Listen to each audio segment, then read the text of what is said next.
السلام عليكم ورحمة الله وبركاته. يومكم جديد، يوم سعيد، يوم كله خير وبركة إن شاء الله.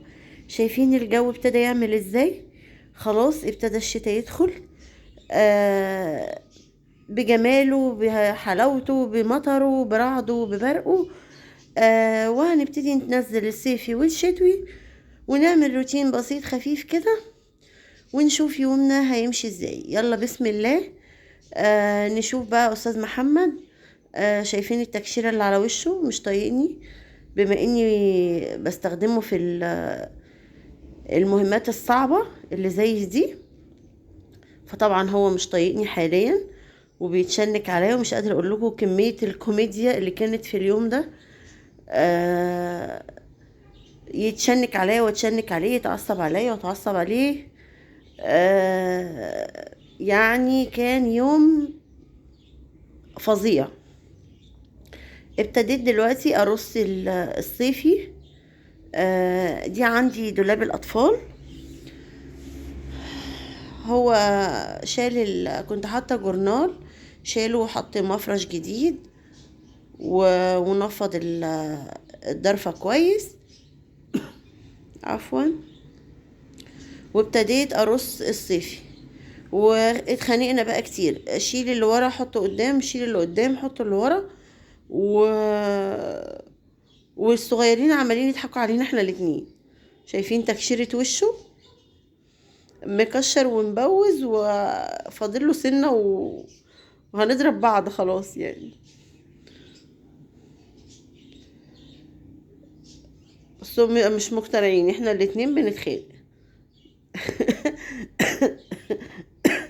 شيل من هنا، حط هنا، اعمل كده. يعني ربنا اللي يعلم اليوم ده عدى ازاي. والحمد لله رصينا الدولاب. هو رصيلي اللي فوق وانا رصيت اللي تحت. ده دولاب الانسة كارما او ضرفة الانسة كارما، واللي تحت ضرفته. طبعا لبس الخروج كله بيبقى خارج بيلبسه. آه واللي تحت خالص ضرفة مروان. واخيرا رصينا الدولاب وابتدينا نعمل غدانا. مش قادرة اقول لكم رص الدولاب ده بيبقى صعب على فكرة. في اوقات بنشتري بطاطس صغيرة. على فكرة انا بحب البطاطس الصغيرة جدا. بسلقها وبحمرها زي ما انتوا شايفين، وبيبقى طعمها بصراحة روعة والله. وساعات بعمل لها خلطة زي خلطة القرنبيط، وساعات بيبقى بيض بملح الفلفل بس. بتبقى خلطة جميلة جدا كغلاف ليه، وبيبقى طعمه جميل ما شاء الله. النهاردة هنعمل ايه؟ هنعمل همبرجر ومحمرة معاه البطاطس. الهمبرجر عادي جدا، انا جايباه من عند الجزار، موصية عليه طبعا لحمة بلدي. حاجة مضمونة يعني، حاجة نظيفة الحمد لله. الكيلو بيعمل حوالي 18 او 17 همبرجر. لا، ساعات ممكن يوصل ل20 واحدة. والله وطعمه جميل جدا، وبيبقى فرق كبير بقى طبعا بين الهمبرجر اللي من عند الجزار عن الهمبرجر اللي من الشركات. في ايه بقى؟ همبرجر الشركات بيعمل بيحمي على الصدر جامد، بيعمل حموضة فظيعة. لكن الهمبرجر البيتي والله مش بيعمل اي حاجة. بيبقى جميل ونظيف وطبعا حاجة نظيفة، انت عارفة انت عاملاها فين يعني. جبت طاسة طبعا ما بتلزقش، وحطيت فيها يدوب معلقة الزيت ديت اللي انتوا شفتوها. معلقة واحدة بس عملت لي الكمية بتاعت الهمبرجر كلها. ليه؟ لانه اكيد هينزل دهون. هي دهونه بقى بتسويه منه لنفسه. ولو حابة من الاصل تنزليه تسويه من غير زيوت خالص، هتسويه وهيبقى ان شاء الله زي الفل.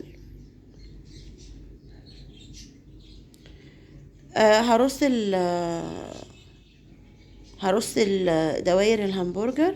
شايفين ان هو بيكش. طبيعي طبيعي جدا، حتى لو انت عاملاه في البيت هيكش. بس مش هيكش وينزل دهون، هيكش ويتجمع يبقى لحمة سميكة، يعني القطعة بتتخن، اما بتكش بتبقى سميكة، مش رفيعة زي ما كانت في الاول، يعني بتكش منها فيها، ما بتنزلش دهون كتير. زي ما انتوا شايفين انا بقلبه على طول علشان طبعا ما يتحرقش. وما شاء الله الاكلة كلها على بعضها ما خدتش مني نص ساعة تحضيرها وتجهيزها يعني. يا رب الفيديوهات عندي تعجبكم، ويا رب القناة بتاعتي تعجبكم، وتشرفوني وتنوروني في فيديوهاتي، وتقولوا لي ايه رأيكم في الكومنتات. عفوا. يا ريت اللي موجود معايا لحد دلوقتي شرفني بالصلاة والسلام على سيدنا محمد وعلى آله وصحبه أجمعين. أهم حاجة في البرجر إنك على طول تفضلي تقلبي فيه، لأنه مش بيستحمل وممكن يتلسع بسهولة. أنا عندي زوجي بيحبه أصلا ناشف، مش بيحبه طري، بس ولادي لا بيحبوه حلو كده، فيه جوسي حلو. شايفين انا بطلعهم ورصهم فوق بعض وامسكهم كلهم مرة واحدة بالماسك. اهم حاجة ان انا مش حابة ان انا اقليه في كمية زيت كبيرة. هنعمل الكمية كلها، واهم حاجة لما تطلعيه على مناديل مطبخ،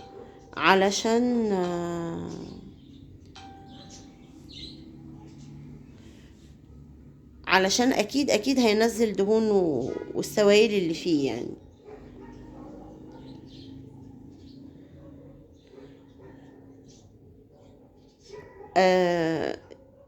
خلاص كده انا هكمل الكمية، ويلا نشوف مع بعض هنعمل السندوتشات ازاي. يا ريت تشرفيني باللايك والشير والاشتراك وتفعيل الجرس عشان يوصلك كل جديد.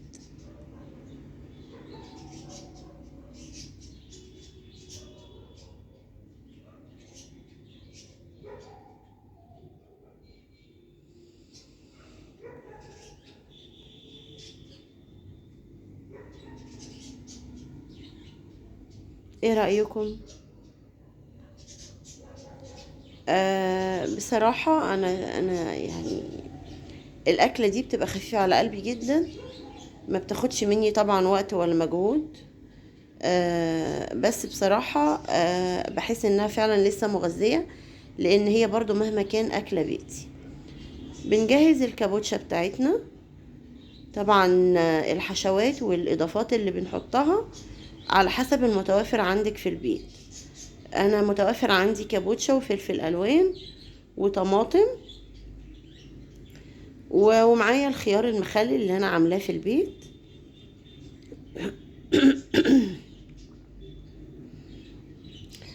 بنفتح سندوتشات الكايزر وبحط واحدة همبرجر ومعاها الطماطم والفلفل وورق الكابوتش،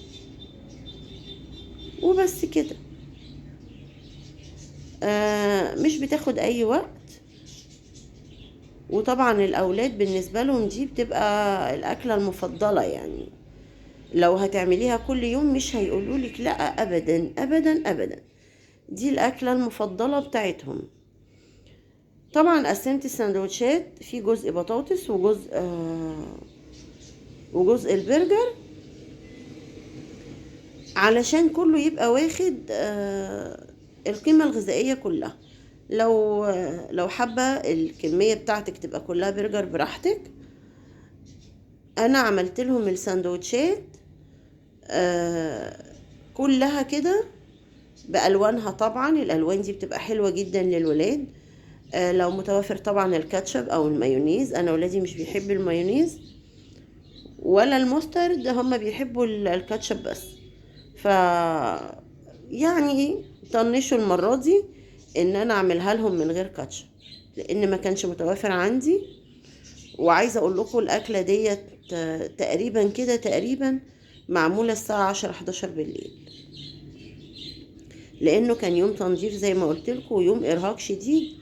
فعملت كمان الدولاب بتاعي، الدولاب الكبير، بس ما صورتوش. يعني عملت الدولابين والاكله دي. كارما بتقول لكم قولوا لنا رايكم واعملوا لنا اللايك اللايك اللايك يا حبايبي، اهم حاجه بالله عليكم. اشوفكم على خير بفيديو جديد في يوم جديد في يوم سعيد. ويا رب يا رب يا رب دايما تبقى ايامكم كلها خير وسعاده. استودعكم الله والسلام عليكم ورحمه الله وبركاته.